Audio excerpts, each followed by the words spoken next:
Habari za asubuhi. Nzuri kwema.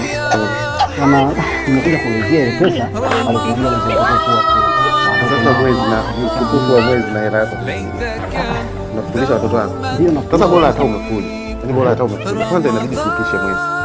Hebu tuupishe mwezi. Mambo ya kudaiana na watu kwenye mwezi mtukufu haya. Na mwezi tuupishe mwezi. Mzee, tuupishe mwezi. Mzee, tuupishe.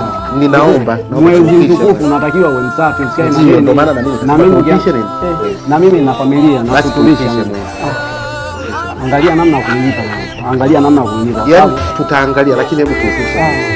Haitowezekana. Angalia namna. Najua haiwezekani lakini hebu tuupishe. Na mtihani mkubwa huko. Na mzigo mkubwa unaniangalia na kutulisha mimi na watoto mimi. Sawa. Najua una watoto.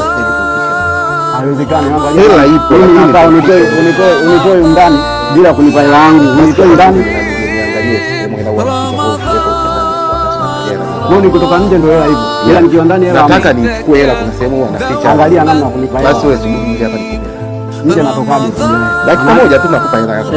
Unapoingia ndani natoka nayo. Utakapoingia sasa hivi natoka. Tupishe Mungu.